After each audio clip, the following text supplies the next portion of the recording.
Welcome to InterPartyConflict, the podcast where we answer your questions so you can have the best tabletop gaming experience possible. My name is Gabe. And my name is Jeff. And we're going to answer your questions today. But first, Jeff, I have a question for you. Yeah? How are you doing today?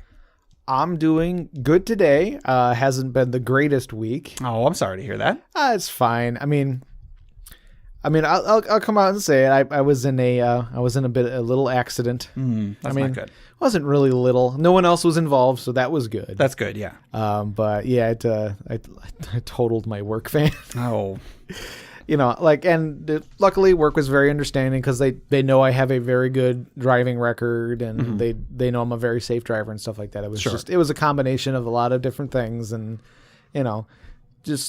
everyone drive carefully in bad weather. And Definitely, Which I do, but like I said, there a lot of things happened all at once, and then suddenly I was going off the road, and there you have it. Yeah. But I'm surprisingly fine. How bad the van turned out, I am in pretty good shape. Nothing serious, and nobody else got hurt, and that's really all you can ask for. Yeah, that really. That's the important thing. It sucks if your vehicle gets damaged, but hey, better than a person. Right, exactly. So yeah, no, in the end, everything turned out fine, but it was just a scary situation when it happened. So yeah, it's been a long time since I've been in a car accident, but I was in a few, like when I was a teenager and such. And it's crazy how whenever you're in something like that, you can like map out every single decision that led to exactly that outcome whenever something. I mean, it's not just with a car accident. Whenever anything seriously bad happens, you always tend to look really closely at all the details and such. Right, you're trying to figure out what could I have done differently. Yeah.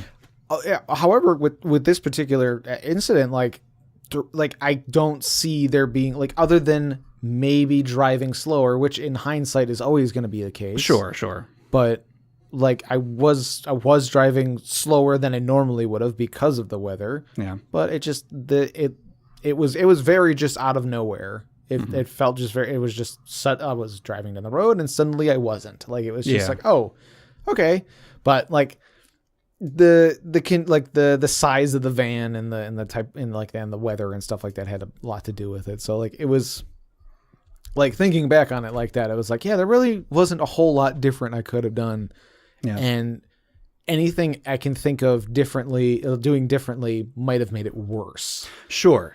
So all in all, if I had to be in an accident, which it's been I have never been in an accident that bad before. The worst I've gotten in is when I was a lot younger, I rear-ended somebody. Yeah. And it no damage to their vehicle, but a ton of damage to mine. Right. It just happened that it just it was they had a spare tire on the back. It was a Jeep or something like that. So I bounced off that. They bounced forward and nothing happened to their car. Yeah. But my whole front end was just dented in, and I was it was still drivable. Yeah. It just was it was just crunched in the front. So I just said I haven't been in a car accident in a long time, and that's totally not true. I was in a car accident about, I think, almost 3 years ago. I mean, I guess that's still a few years. But I was rear-ended, and I hit the car in front of me. Oh. So both ends of my car were messed up. Right. And then the woman that hit me gave me fake information or invalid information or whatever. Yeah. And then it had been so long since I'd been in a car accident, I wasn't thinking, and I didn't call the cops. You should always call the cops when you're in an accident, even just to record that it happened.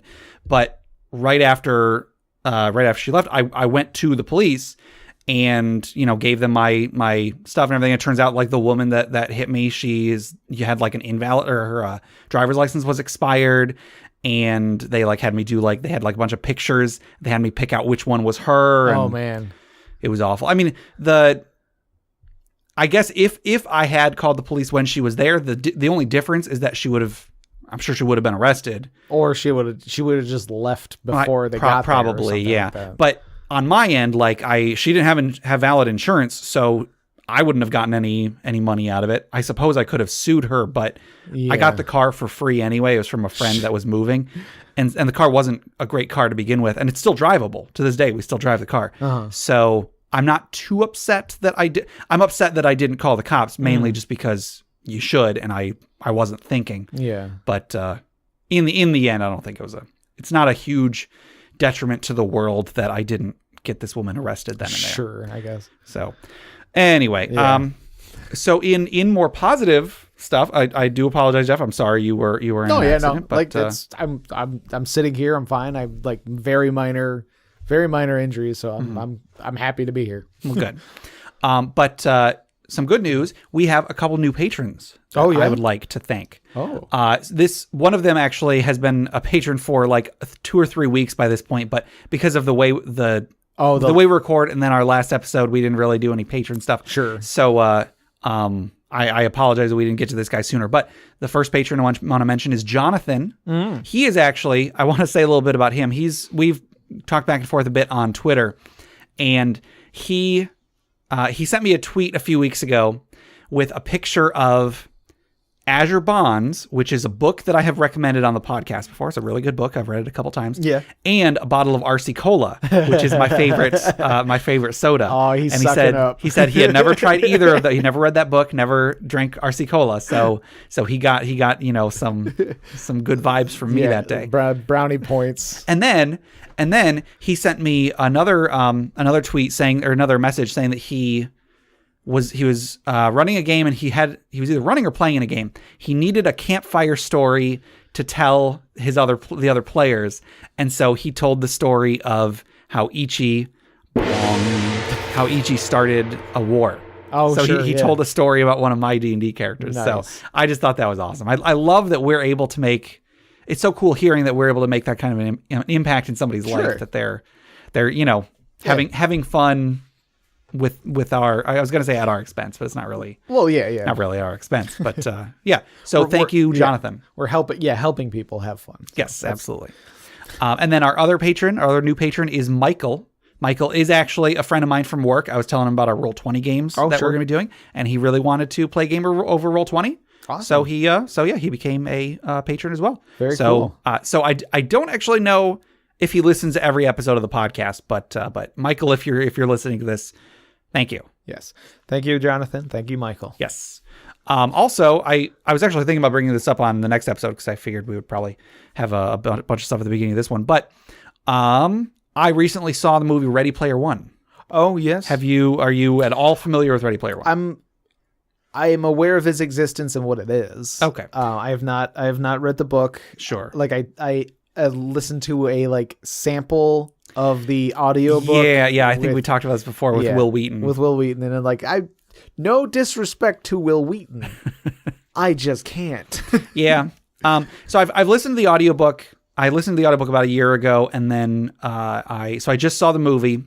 And then actually after seeing the movie, I was like, I want to listen to the audiobook. So I listened to the audiobook again while I was at work, just kind of to see the differences between the two. Yeah. And I'm not going to give any spoilers, but I just want to say, for anybody who maybe has read the book or who has seen the movie and is interested in reading the book, there is extremely little in common between the two. Okay. The overarching plot is the same. So for anybody who's not familiar with Ready Player One, it's not spoilers, it's the general plot of the story.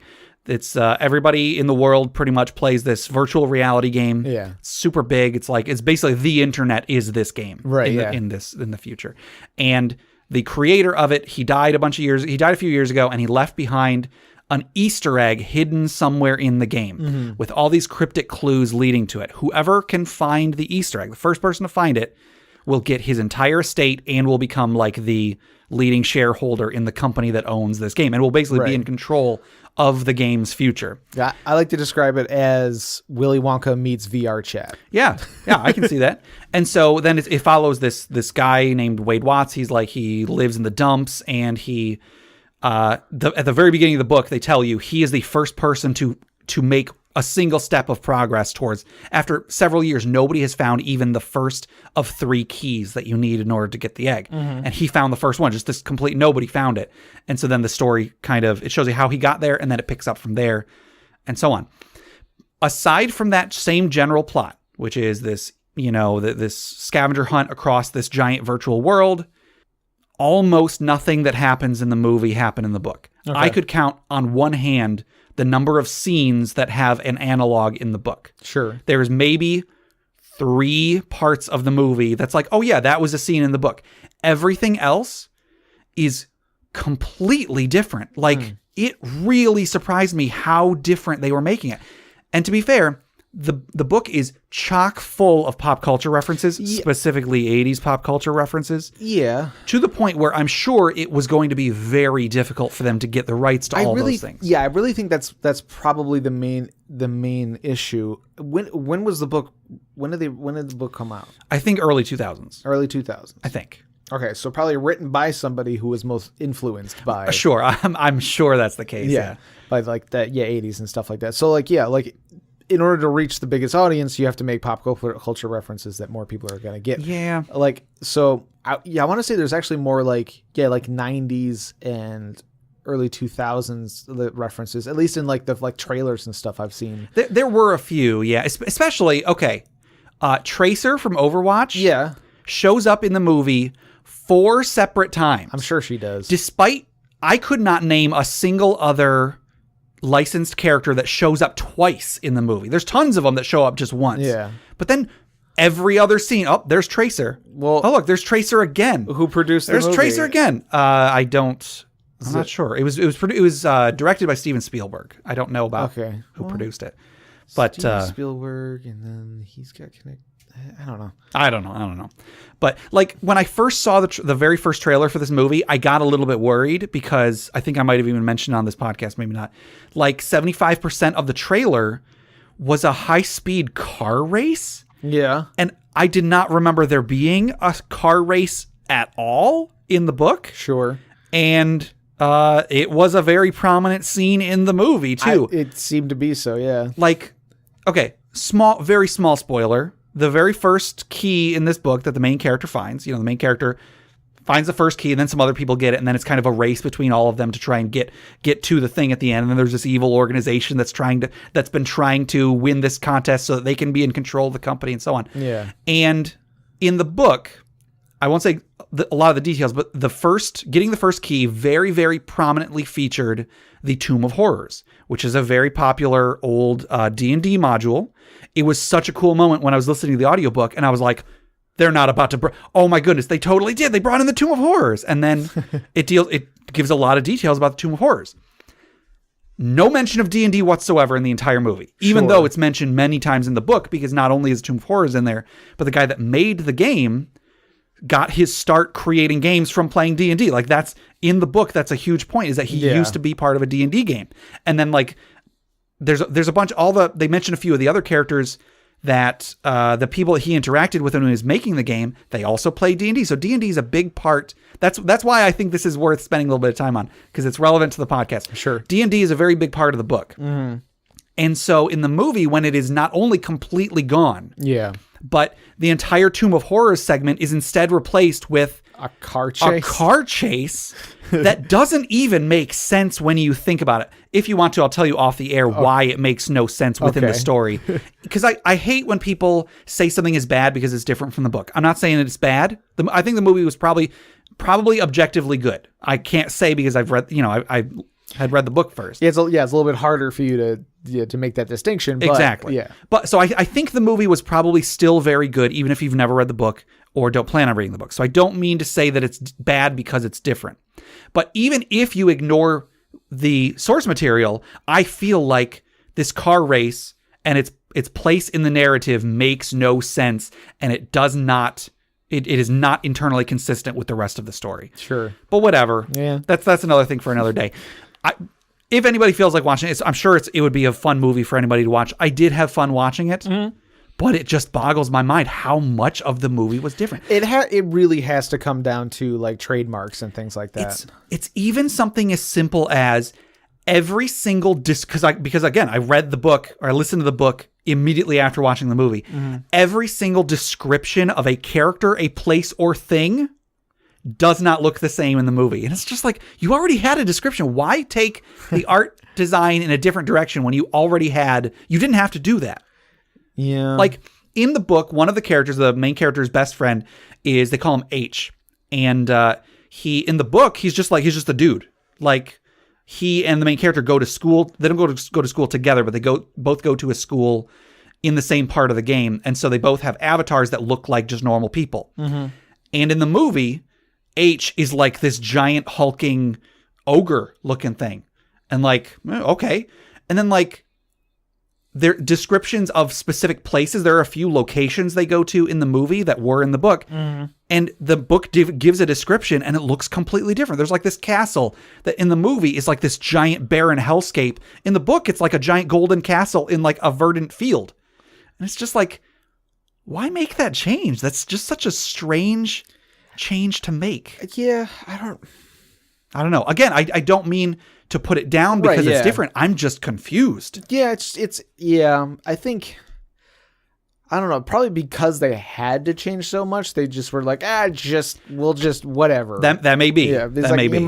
If because there's so much they couldn't make the same because of licensing and all that, they were like, why don't we just do this a completely different way? Yeah. Like take that same idea, but take the major plot points, but other than that, just like every character that has any defining traits in the movie, those traits are not the traits they had in the book, like at all. It's so weird. Yeah, it's so bizarre. Anyway, I just think it's if you're going to adapt something that is so pop culture heavy, why do it if you can't keep all the pop culture? You know what I mean? Yeah, well, it really is just that because it has so much to do with pop culture, it could not be the same. One, because of licensing, and two, because of like the target audience. Yeah, isn't gonna the target audience is not gonna care about 80s references. Like I suppose, but I feel like kids so don't much go of to 80s parties anymore. Like they should. I went to an 80s party at do you remember our friends Mark, Luke, and Pete? Yeah. Had an apartment right after we got out of high school. Yeah. They had an 80s party at their place once, and that was a lot of fun. So anyway, I thought it was a fun movie to watch. Yeah. If anybody wants to see it, I definitely recommend it.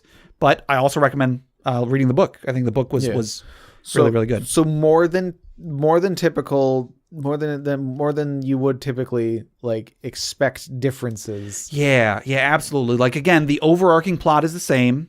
The characters have the same names. I guess that's the credit I can give it. Yeah. But if you are expecting any of the same events, don't, because every single event that you can think of from the book, with again like 2 or 3 exceptions. Yeah, don't expect a visual representation of anything that happened in the book. Yeah. I mean, it still has the same spirit, I suppose. Sure. But and I mean, it's fun. It's fun just to watch shiny stuff on the screen. I don't know. Yeah, it seems more of like an inspired by rather than a based on. Yeah, I could see that. Yeah. Anyway, I think so. I think that's enough. Sure. Enough before the thing. But you want to go ahead and get into the episode? Yeah, let's do that. Okay. All right, Jeff. I want you to imagine that you just heard about this new game that came out. Okay. And so you have some extra cash, so you ordered it. It arrives in the mail. You get this box. You open up the box, and there's this visor that you put on, and you got these gloves that you pull on too. And then it scans your retinas, and then it logs you into this virtual reality game. And then you see the letters show up right in front of you, and they're floating in the air, and the letters say, "Welcome to the Dragon's Horde." Oh man.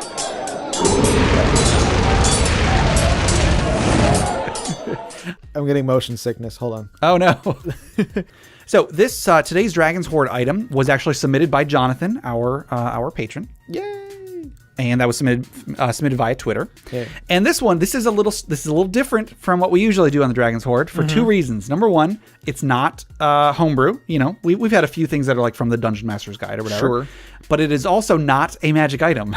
Okay. But I still think that it's worth talking about, and with like I totally understand why Jonathan submitted it. Yeah. So this item is the Water Clock. And it is from the 3rd edition and 3.5 D&D Player's Handbook. Wait, so is it like one of those watches that like works underwater? It's like the depth like works up to 10 meters underwater. No, it is not. Okay. So this one, it was listed in the non-magical gear section of the Player's Handbook. So it was along with like a merchant scale, a spell component pouch, a holy symbol, just like regular adventuring gear that a player would have. Typically, those sort of things, they would be like at most like 10 gold or something like that. You know, Yeah. This was in the same section that had like candles and charcoal. That would be like a copper each. So little, small, non-magical, cheap things that any adventurer might have. The water clock, however, before I say what it does, it weighs 200 pounds and costs 1,000 gold. Okay. Yeah.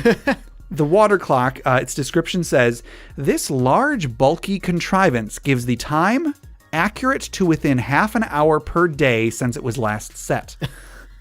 It requires a source of water, and it must be kept still because it marks time by the regulated flow of droplets of water. Okay. So let's take this apart for a moment here. This large, bulky contrivance, again, 200 pounds. Right, yeah. Listed in the general adventuring gear.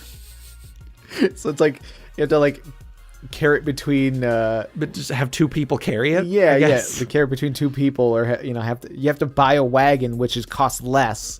You do, exactly, yes. Probably weighs less too. Yeah. And then it has to be kept still. So you can't like set it down, use it, then pick it up and take. You have to leave it somewhere for a very long amount of time for it to be worthwhile. Yeah.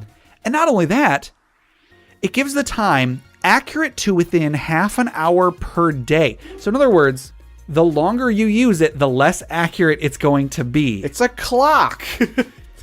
I just don't see how in any way this is practical at all. This is ridiculous. This is ridiculous. Like there must have been somebody making the items or something like that. It's like, well, obviously we need to make a way for players to be able to tell time outside of magic. Well, how would they do that? Well, what do they use, like a sundial or something? That's what just if they're in a dungeon? What if they're in a dungeon? You know, it's like, I was like, oh, I have an idea. I saw this once in a, it was like an episode of Bill Nye the Science Guy or something like that. I don't know, or whatever was popular when 3rd edition was made. Yeah.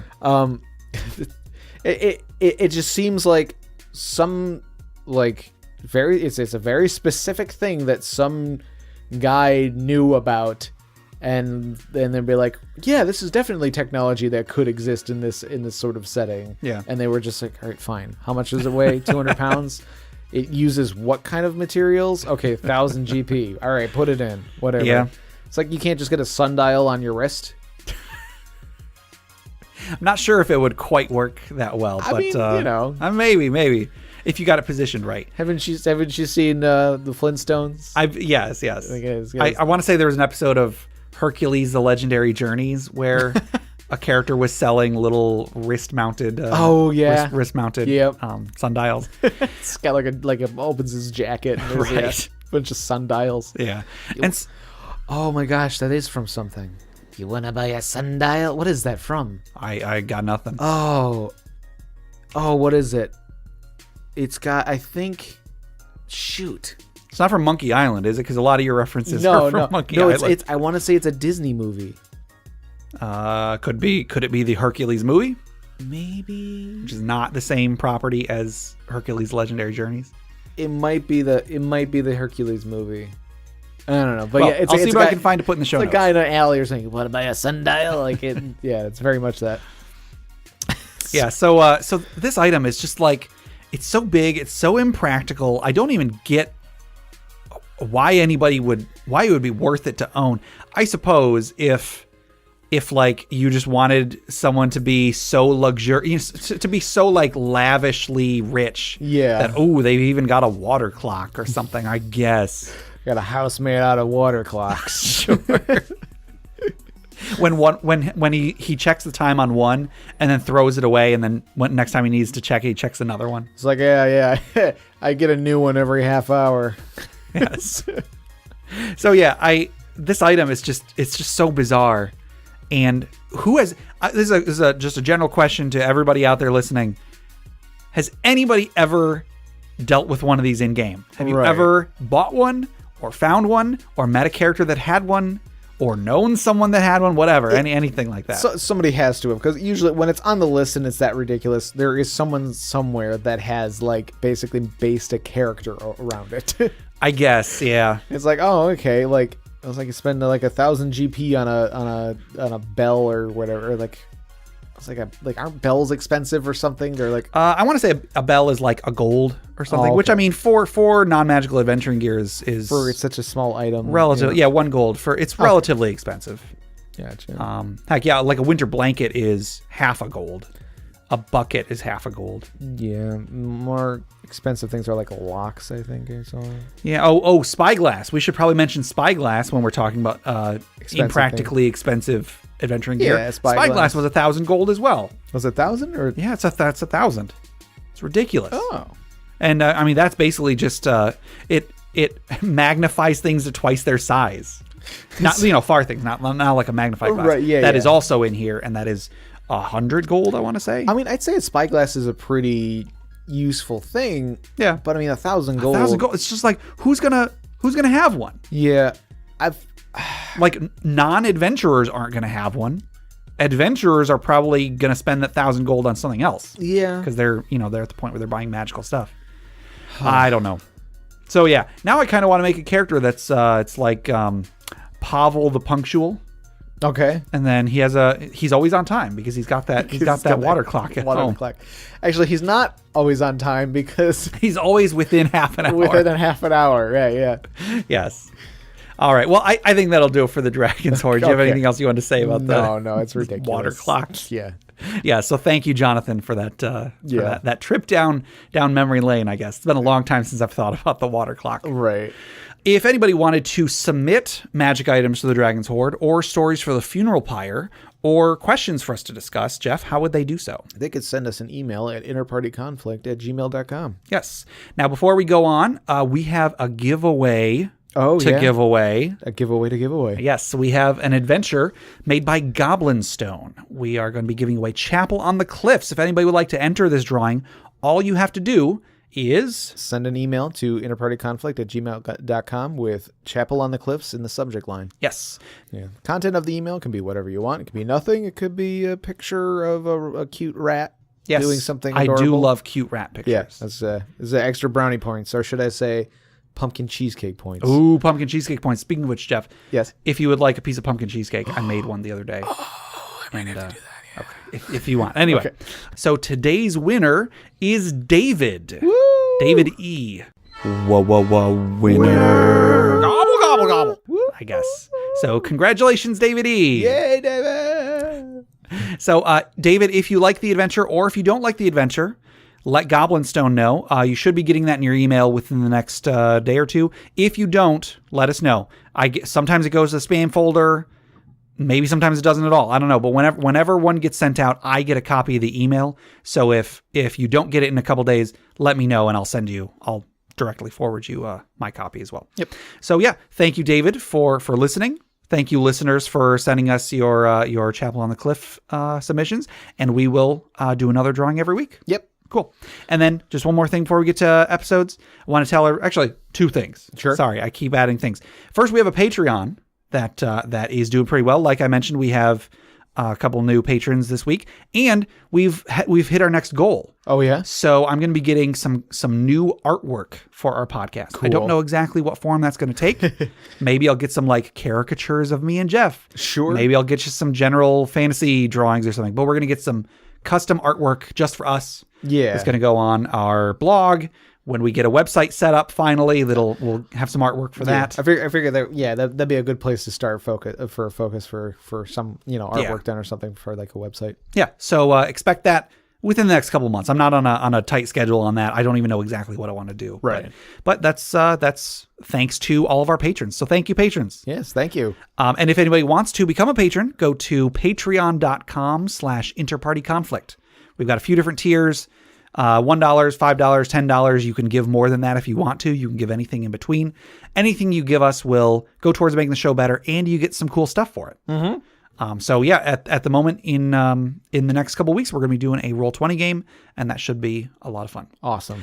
All right. So one more thing, we've got our friends, the other podcasts that we are partnered up with. Crit Academy is a great podcast. I think they just took a week off, but they are going to be making, they're going to make great episodes. They have new and reusable content for DMs and players alike. Yep. So check them out. They're a great podcast. I think I should be on either the episode that is about to come out or has just come out when this episode launches. Cool. So listen for me on there. Also, I was on an episode of the Frelcast. Oh yeah, the Frelcast. When this episode comes out, their episode has just come out too. So go to, I think it's soundcloud.com/Frelcast. Maybe it's the Frelcast.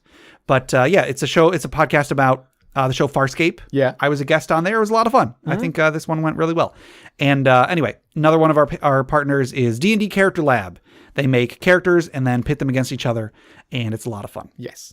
All right. Enough of that. Okay. Now that we're well into our recording time for this episode, you want to get into some questions? Yeah, let's get going on those. Our first question comes from Rex9460. This was on Reddit. This one is going to be a little tricky for Gabe and I to answer. And you'll for reasons that will become obvious. How to roleplay a female character. Yes. So there's an easy answer to this and then a more nuanced answer too. Sure. You want to go ahead with the easy answer? Easy answer is make a character write in female instead of male. Yeah. And just roleplay it how you would roleplay yourself. Just take into account that it's a female. Sure. And that's about it. Sure. There's more to it, of course. It's obviously not always going to be that simple. And if you're, again, we're not going to be the greatest people to answer this question. As Jeff and I are both male, both biologically male and identify as male. Yes. So yes, I do want to say it's a little bit telling that this question is how to role play a female character and not how to role play a character that is a different gender than your own. Right. It's just, it's just assuming that everybody playing is male. Yeah. Whatever. Right. Yeah. I'm not picking on that. I'm just saying it's a little funny that that's how it was worded. So yeah, I mean, to an extent, you just play your character like it's a character. You don't need to emphasize whether it is male or female. Yeah. Now, being a writer, there is more to it than that. There's definitely more to it than that. This is something that gets debated up and down all over the place. Yeah. But I think especially in D&D, you aren't necessarily, or D&D or whatever role-playing game you're playing, you aren't necessarily going to be going super in-depth with your character, regardless of what your character's gender or race or sexual preference or whatever. You are probably not going to be making that in-depth of a character. When I play D&D, I rarely deal with very serious stuff. I rarely make a character that I could be like, man, that is like a Pulitzer Prize winning character. You know what I mean? Yeah. Most of the time, I'm just playing a game, and then this is just the avatar through which I'm playing. Right. Yeah. Game. And there might be characters that you might flesh out in a story or something. Like you might write a short story about your character or something like that. So you might go a little bit more in depth later on, outside of the game. Yeah. And yeah, you're right. There is something to be said. It's like, this question isn't necessarily how do you play a female character. This is how do you play a character that isn't you? Yes. Like which is what isn't somebody that you have experience with. And I mean, really, that could be said about like I'm not an orc, but I like playing orc. I like playing orc characters. Yeah, there were a while back. I saw a thread on, I think it was on Reddit on r/RPG. Somebody was asking a similar question that was like, "Is it okay for me to play a black character?" Sure. And to that, it's like, you're not an orc, but you can still play an orc. You're not a dwarf, but you can still play a dwarf. A lot of the responses I saw to that were like, play whatever you want. Just as with the female question, don't, as long as you are not insulting another group of people through the way you're playing your character, that's fine. Yeah. If you say I'm playing a female character and then you decide, okay, my character is going to go sleeping around with everybody and wearing almost nothing, and everything I say is going to be about how sexy my character is, that's a problem. Yeah. I feel like there can be some innocence to that. I suppose. But like, and it's not necessarily trying to, like, they're not trying to purposely, disrespect, whatever gender or race that they're playing. Yeah. They might just be living out a fantasy, in some way. Yeah, I mean that's a bit. But I mean, like, I'm sorry. But it could, which I mean, it could be rooted in some other stuff. Right, but, right. But yeah, there could be so there might be an element of innocence to that, but not it is something to keep track of. Like you don't want to let that go overboard. I think we might have mentioned in our problem player episode a while back that like I don't know if I have ever personally played with someone that did this, but I've heard plenty of stories about people that they go to a public game, like a gaming store, and then there's the one guy that is playing a female character, and then every single thing that he says is about some lewd act his character is doing, and that's a problem. Sure. I would say that is not related necessarily to whether or not they're playing a female character. I think, like you were saying, they're acting out a fantasy, and in this case, that fantasy is not something that should be taking part in a public game. If it's a private game and everybody's okay with it, fine. Yeah. But like, that sort of thing is not gonna be looked well upon by most public games. Yeah, like in a group of friends, it's like, oh, well, that's Larry. Yeah, well. I guess, yeah. So if there's a specific thing that you would do with a male character, it's okay to do that same specific thing with a female character. Yeah. If you regularly describe the sexual conquests your male characters have, I suppose, do the same with female. I'm not saying that either one is better or worse than the other. Yeah. But if you're normally if you don't ever bring that up except when you're playing a female character, I think that's stepping over a line that you probably shouldn't do. Yeah. I mean, it's a tricky subject, and we obviously, we're not, neither Gabe and I ever want to be insensitive or anything like that. So it's, a thing I do is I've been playing, when I play like video games and stuff like that, I usually choose the female option. Sure. And I mean, one, I am physically attracted to females, so seeing a female figure is pleasing to my eye. Sure. I have heard people say, like, you might as well, if you're going to be staring at this character's butt for 60 hours, you might as well have it be one that you like looking at. To an extent, that is part of it. Right. But the main reason why I do it is because I'm basically trying to because when you're raised in this world where like a male dominated world, and you see males in all these like heroic play like the positions of power, and in stories they're usually the hero and this and that. Yeah, one of the main reasons I play females in games and stuff like that is to see females in main roles and positions and stuff like that. Yeah. It's like so like in this game I'm playing, the main hero, the star of the show is a female, and they're doing cool stuff that, like obviously I'm like, I'm trying, there is some sort of like living out a fantasy sort of thing maybe involved in there, but like it's still like and like I don't know, it's like I just kind of do it now just because that's just what I do, and so like I just obviously I'm picking the female option. Sure. So like it's becoming more and more just like, oh yeah, obviously, like that's just what it is, because that's how it should be. Like it's like there shouldn't be a difference as far as like a story narrative and stuff between a male and female.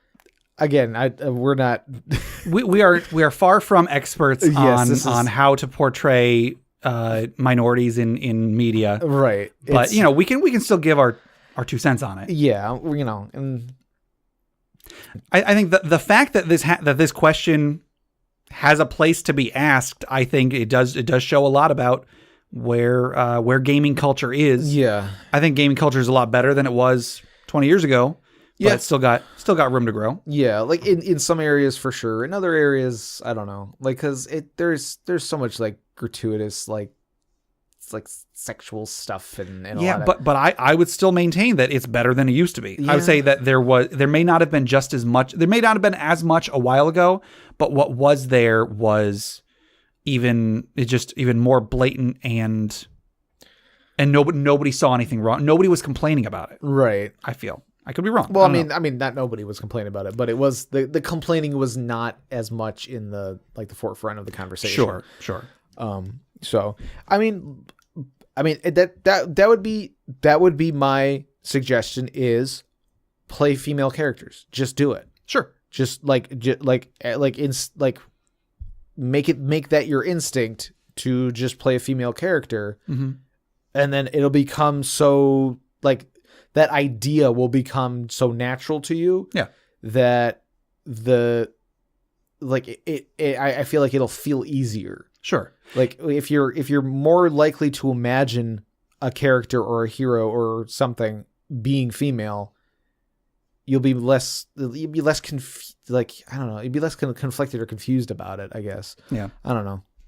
But yeah, I would greatly recommend just try it. Yeah. Have you ever played a female character? I know you in a couple of our a little bit of our last Roll20 game that you played in. Yes. And then at one of the library things, you had a female gnome or halfling? Female halfling diviner. Yeah. Aside from that, have you ever played a female character? There was the one time I was playing two characters at the same time. I was playing a halfling rogue and a male halfling rogue, and then a female elf druid, I think. Okay. Yeah, she was a druid because she had a wolf. Sure. Other than that, I don't think so. At least not to any real extent. I've made female characters, but I've only played one or two of them. Yeah. I would say same here. I was in that same campaign. I had a male character and a female character, and I've made female characters with the intention of playing them, but I don't think I've ever had one that I was actually able to play for an extended amount of time. Yeah. I had a character that I really, really liked. She was a Wu Gen in 3.5. Yeah. It was like a slightly different. It was an Oriental themed wizard.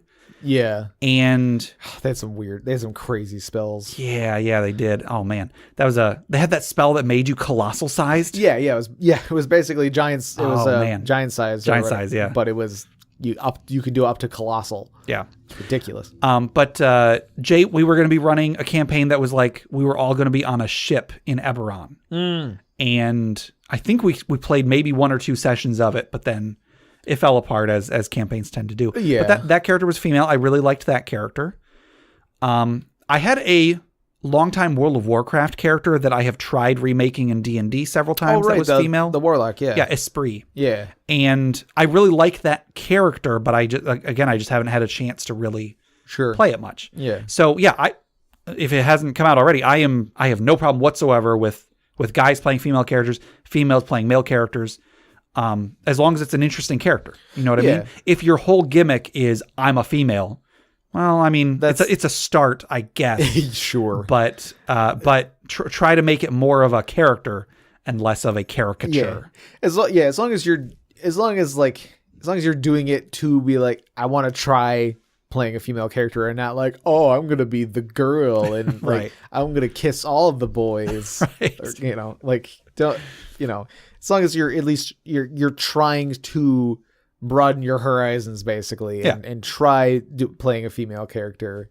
If you start off, a little cringy or whatever, that's you got to start somewhere. Absolutely. Even if someone is not doing a great job of it, at least I would say it is better that they are trying. Yes. If they are trying, they'll get better at it. Yeah. And I guess any female players out there, I would say it's not your responsibility to teach men how to act like girls. It's nobody's responsibility to get someone else to act better. It's your own personal responsibility to be better as a person. Right. Yeah. But I mean, if you're willing, reach out. If you see if there's a male player in your group or something like that is trying to do that, in if you feel like there's any way you can reach out to them to help. Sure. Maybe that's something that can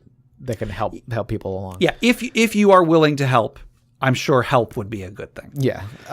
So I don't know how far we've dug these holes for ourselves. I don't know, but I got a ladder I can pull out of this bag of holding. Sure. One thing I do want to mention is that the Adventure Zone, which is a podcast I've mentioned many times, they've done a lot to try and be as diverse as possible. Even though all the people playing, it's these three white male brothers and their white male dad. Yeah. They have done a very good job of trying to make their games as diverse as possible. Their first campaign, it was the first time any of them had played D&D, so they were all playing, just basically just normal white male characters. I guess one of them was an elf, one was a dwarf, but you know what I mean. Yeah. But like Griffin, the DM running the first campaign, incorporated a lot of different like sexual orientation characters, characters of different races, and so on.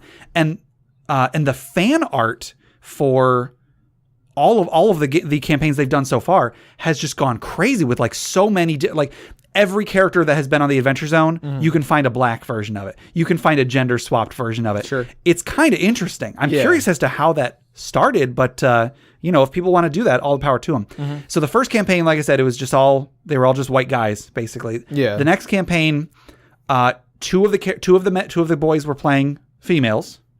The campaign after that, one of them was playing a female, and then the campaign after that one. So like each of them has played a female at some point. Sure. In their different story arcs they've been doing, and so whether they're doing a good job of it, I can't really be the judge of that. But if you are looking for a podcast that does have examples of people playing against type, I would recommend checking out the Adventure Zone. Their last few arcs have just been a few episodes each. Yeah. So, like actually D&D or just role-playing games in general is actually I feel like it's a good place to become like more aware and sensitive and stuff to different types of people. Sure. I mean, like they're like different like forms of therapy and stuff, or like there's role playing. Yeah, it's definitely a thing outside of role playing games. Right. Yeah. Exactly. Like you role play to put yourself in a different person's shoes, or a different or to see things from a different perspective. Yeah. And like just acting out a situation as somebody else, you can get a feel of, you might not get a completely accurate perception, but you'll get a feel for how people see things. And that's a good learning tool, and that's it's a good way to like, I don't know, it's a good way to be more understanding of other people. So I don't know, yeah, I guess D&D as a therapy sort of thing. I'm pretty sure that's a thing. I'm sure. Well, yeah, that's more than likely. It's probably like a counseling thing or something like that. Like maybe, kids, troubled children or something like that. And then like, it's like they play these games so they get like social skills or something like that. I don't know. Yeah. I feel like there probably is plenty of stories out there where people have had like their lives change for the better just through the act of role playing, even if it's just a game. Yeah. So I don't know. So like, I don't know, this might be a good way to start branching out into that those sort of thoughts of like, thinking about, what it is like to be other people, like other types of people, and be more understanding, and maybe everyone gets along. Yeah. I would say like if there is, and I mean this, I doubt everybody's going to agree with this, but if there is a cardinal sin of making a character in D&D, I would say it's making a character that is the same thing every time. Sure. If you can make a new character that is as different from the characters you've played before, that's what I try to do pretty much every time I play. The more you can do it, the more you can see what other kinds of people are like. Yeah. So if this question was, should I role play a female character? I would say absolutely. Yeah. Absolutely. I recommend everybody try male or female. Yeah. It's like, basically it's like, should I play a blank character? Yeah. Yes. Yes. Like exactly. If it interests you, yes. If it's something you haven't done, absolutely. If it's try it. If it's something different than what you are, yeah, then yes. If you are I don't know, like a skinny little weakling and you want to play a big strong guy, do it. If you're really smart and you want to play a dumb character, I would say go ahead and do that too. Yeah. That can be a fun experiment too. Sure. And I mean, like with stuff that is like similar to real life, you might, want to try try to keep things as sensitive as possible. Sure. Yeah. Like don't go overboard with stereotypes and things like that. But give it a shot. Like think to yourself, if a person of this race or gender or walk of life was here, would they be offended by what I'm doing? If the answer is yes, then don't do it. Right. But at the same time, if you can play something against type that will give you a better understanding of what those kinds of people are like, of any kind of person. Yeah. Then try it out. And I mean, like, I don't want to start controversy. Okay. But I feel like if anybody has any experiences related to this, whether it be if you're a man and you're trying to play a female character or vice versa, or if you are a female player and you're in a group with a male who is playing a female character, how what from your perspective, how does that make you feel? Like, do you think that person did it well? Yeah. Do you think it, were they being offensive? Like, if they were being offensive, what would be a suggestion to that person? You don't have to, obviously don't have to give names or whatever. Yeah. Just, I don't know. I feel like that this is a discussion that needs to happen. Mm-hmm. It is, but it treads very close to controversy and arguments and things like that. Yeah. So but it's definitely a thing that needs to be talked about. I don't know. Again, sorry if anything we said was insensitive. I'm sure we're fine. I don't think we said anything insensitive. I know, but I just I worry. I don't. Hey, I don't like hurting people's feelings. I really don't. So. Okay. Well, hey, we're all here. We're all playing this game together. So let's have a good time. Yeah, absolutely. Cool. All right. Our next question comes from David, and this was on email. How can a DM modify an older module to 5th edition? Yes, I got this question very recently, actually, because I'm running for our Roll20 game. I mentioned in one of our other episodes that I'm running an older, as a 3rd edition adventure path. I'm running at least the first adventure of it. And so David was asking, well, how do you do that? How do you make this older adventure to 5th edition? And in some of the editions, there have been little rule sets where they say hey, if you want to adapt this edition to this edition, this is what you do.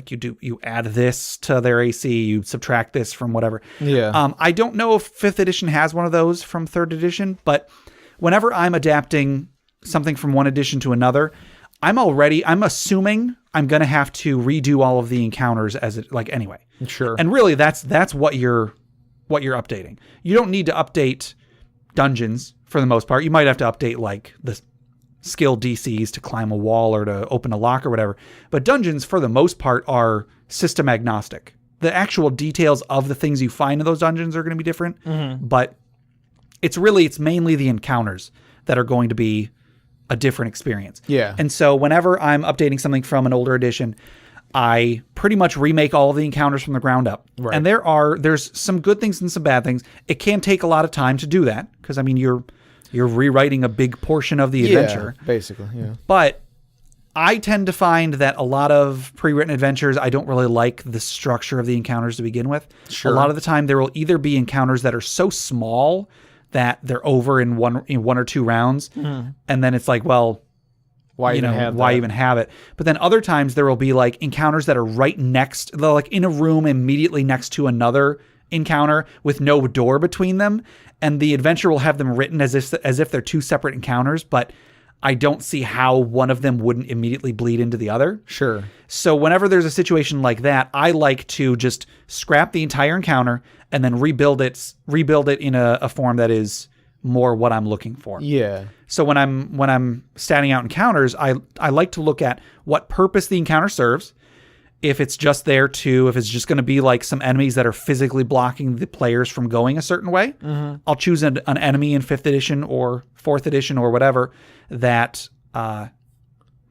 fulfills that same role. Yeah. So in when we did our 4th edition Shackled City campaign, did I have a Shackled City? No, that was Age of Worms. Sorry. Well, hey, I mentioned Age of Worms. Age of Worms, ding now. That counts. When we did our Shackled City campaign, it was 4th edition, which was so different mechanically from 3rd edition, right? That I did have to do that. I had to take completely different monsters, right? Yeah. But then if I still want to maintain the flavor of the original encounter, I just reskin that monster. Yeah. I talked about there was an encounter with an animated pillar and an ogre that I turned into an encounter with one giant ooze that split in half. Right, yeah. So mechanically it was the ooze, but but story-wise it was still an ogre and an animated pillar. Right. So So yeah, I find a monster that fills the same role in combat as what the original adventure had, and then if necessary, I reskin it. Small spoiler for the upcoming thing I'm going to be running pretty soon. There's an encounter with a giant swarm of bugs in this adventure. Yeah. At least one encounter. There might have been more. But for this adventure, I'm planning on replacing that giant swarm of bugs with an ooze. I haven't decided what ooze yet, but mechanically, it would be very similar. Sure. Because, it's just kind of like a blob that can engulf people and so on. Yeah. But thematically, I'm going to describe it as a swarm of bugs instead of an ooze. Right.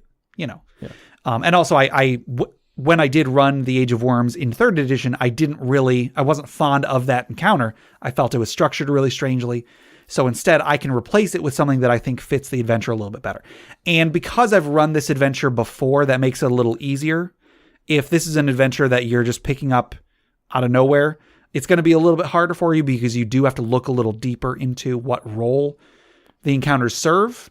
But if you can do it, if you can recognize that sort of thing, then building a new encounter is not much harder than just building an encounter by default. Right. So other than that, I think it really, things translate a lot easier than you think they might. I especially like when an older edition adventure puts a magic item in that doesn't exist in the newer edition, because then you get to come up with how that works in this edition. Yeah, I do. There's some fun stuff with that, like trying to find ways. Yeah, trying to find ways to create one thing into another from one edition to another. Yeah. It can be fun. Converting stuff can be fun because like you gotta get creative, and you can sometimes be limited in what you can work with. But I feel like when you have more limitations, you can, in most cases, you'll be more creative. Yeah. I find that I like when something I'm writing or something I'm running or whatever throws an obstacle at me, because then I get to come up with an interesting solution. Yeah. You know what I mean?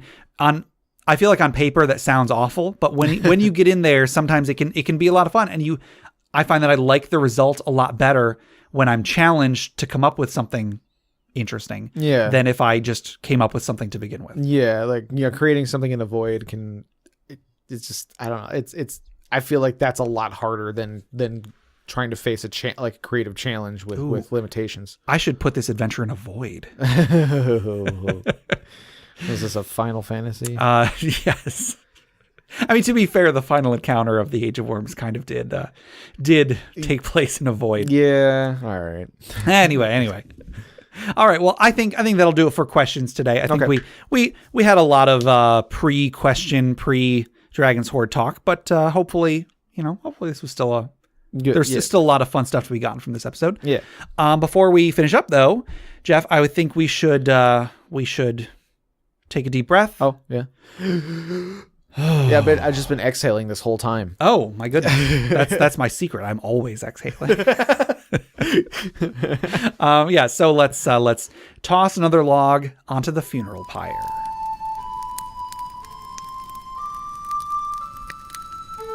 It's a bit of a long one, not one of our super short ones like we've been having.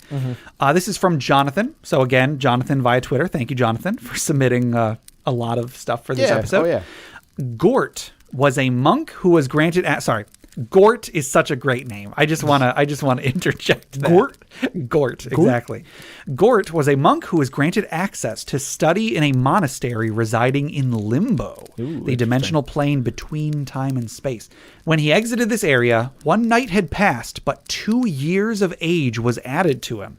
His training granted him manipulation of time, access to the Zerth Cenobite prestige class. Oh. All of this had taken Jonathan personally almost 2 years of gaming sessions every Monday for 5 to 6 hours.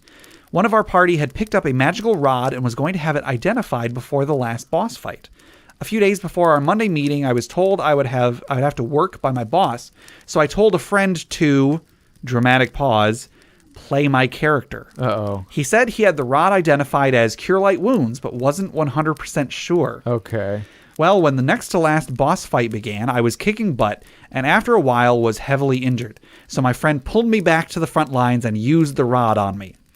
Little did he know that a giant fireball came out and scorched me to cinders. Yeah. I guess he shouldn't have trusted the guy who identified the rod. I found out next week about my monk's fate. I had to create a brand new character for the last boss fight and was shoehorned in very awkwardly. He used a memory spell to make a party member think he was a very dear, old, and trusted friend. And was given a whirlwind exposition about what was going on because I was still a new party member with no prior knowledge.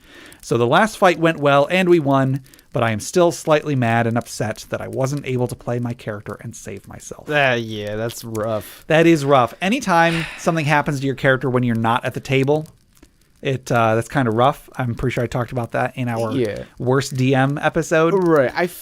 I feel like I would never let that happen if I was a DM. Like that just wouldn't be an option. Yeah, so like I agree. I just there's so many different things you would have done because it's your character. Yeah. Like the person playing it might not be thinking about everything that your player that character can do. They might not know all the tricks that you have. You might have had a thing that you've been saving forever that you just, you might not even had it written down on your sheet or whatever. You know, just had it in a note somewhere. And if you die during a game, like if you're playing your character and your character dies, that probably sucks. But hey, sometimes it doesn't. Right. Sometimes it was heroic, or you found a cool way to still make your character live on in some way. If your character dies when you weren't even playing the character, I can't see that being fun at all for anybody. Yeah, because the death could have been silly and fun, or it could have been badass and like a good time. Yeah. So but if you're not there, it doesn't matter what kind of death it was. It's just like, oh, okay, so my character's gone then. Yeah. Cool, thanks. Yeah, so not to throw shade at your DM, Jonathan, but if I was running, I wouldn't have let your character die. I might have had your character taken out for that session. Sure. But I don't know. I don't know exactly what I would have done in that situation. Yeah. So, but that sucks. Great name, though. Yeah, great name. And I like the idea of, I don't know what this prestige class is, but... the Zerth Cenobite.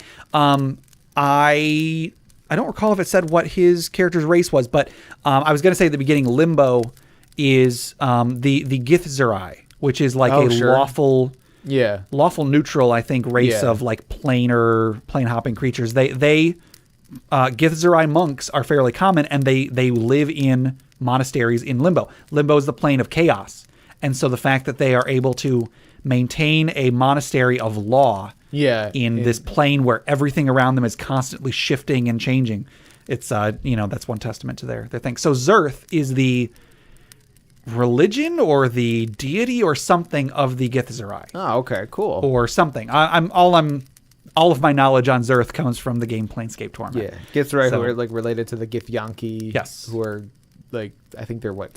Are they chaotic? They are. I believe they're chaotic evil, and Githzerai are lawful evil or lawful neutral or something. Yeah, okay. But Githzerai and Githyanki were originally one race, and they split off. Yeah, I think. Yeah, I was.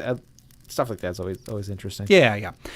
Anyway, so I guess let's raise a glass in memory of Gort. Gort the monk who shouldn't have come to work that day. Right. Clink. All right. Well, that'll do it for today. To submit questions for us to discuss, items for the Dragon's Hoard, or stories for the Funeral Pyre, please email us at interpartyconflict@gmail.com. For show notes, a running list of questions asked, and important links, go to interpartyconflict.com. Find us on Facebook, facebook.com/interpartyconflict, or our subreddit at reddit.com/r/interpartyconflict, where I post weekly discussion questions for you. You can also find us on Twitter at InPartyConflict. Find us on iTunes, Google Play Music, Stitcher, YouTube, anywhere you download podcasts. If you want us to be more popular, if you want us to be bigger, please rate us, review us, subscribe to us, or just tell a friend. We recently started a Patreon, so check out the rewards at patreon.com/interpartyconflict. There's a few different tiers, so anything you can spare, even $1 a month, would go towards making the show better, and you'll get bonus content for it. Jeff, you want to tell us about FriendQuest? FriendQuest is our YouTube channel where we play video games. Yes.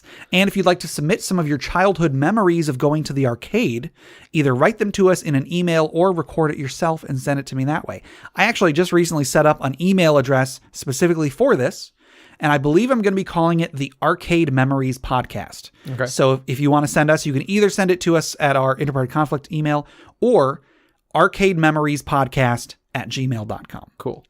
Also, head over to bit.ly/interpartyconflict to take a short survey about our show, what you like, what you don't like, etc. And just for taking it, you'll get 2 free printable board games courtesy of Mary and Tom over at hollandspiel.com. And our music is made by Boxcat Games from Nameless the Hacker's RPG. So, Jeff, until next time, Gort!